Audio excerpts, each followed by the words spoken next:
అందరూ టీవీ చూడటానికి కూర్చుందాం. ఆ టీవీలో భగవంతుని కార్యక్రమం వస్తుంది.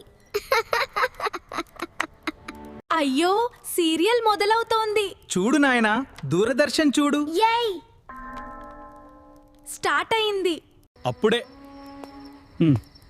కరెంట్ పోయింది.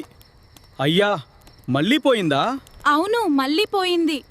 రా ఆడుకుందాం, పద పరుగెత్తుదాం.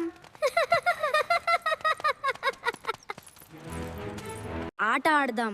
సరే పదండి. చిన్న గుల్లాట ఆడదాం, దాగుడు మూతలు ఆడదాం. సరే, రెండు ఆడదాం.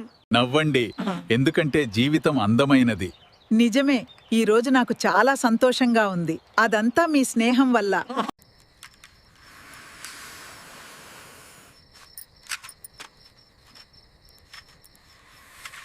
ఆపనాపితే చాలు. ఇప్పుడు ఇది తిందాం. అమ్మా, ఇప్పుడు తిందాం. పచ్చడి చాలా రుచిగా ఉంది. మా కాలంలోదా? హా, అప్పుడేం జరిగింది? నిజంగానా? ఎంత బాగుంది. చీకటి అడవిలో ఒక రాక్షసుడుండేవాడు. అతను చిన్నారుల్ని ఎత్తుకెళ్లేవాడు. అబ్బా అమ్మమ్మ, ఏమైంది? రాత్రైనప్పుడు అతని ఇంటి తలుపు కూడా తట్టాడు. అది బయట నుండి వస్తుందా? నాకు భయంగా ఉంది. కొవ్వొత్తికి దగ్గరగా రండి. అదిగో అక్కడ ఆ నక్షత్ర సముదాయం ఒరియన్. వావ్ తాతయ్య, ఎంత బాగుంది. చూశారా ఎంత ప్రకాశవంతంగా ఉన్నాయో? చూడు ఎంత అందంగా ఉన్నాయో. వావ్ తాత, అది సింహంలా ఉంది. అవును, చాలా అందంగా ఉంది. చూడు, అది నా నక్షత్రం. లేదు, ఇది నాది.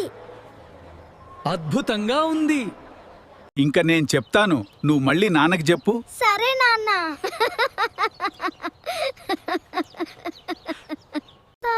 ఒకానొకప్పుడు ఒక చిన్న గ్రామంలో ఒక రాజకుమారుడుండేవాడు. అతను చాలా ధైర్యవంతుడు. ఆహా, ఎంత బాగుంది.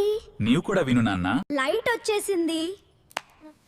అయ్యో, వచ్చేసింది.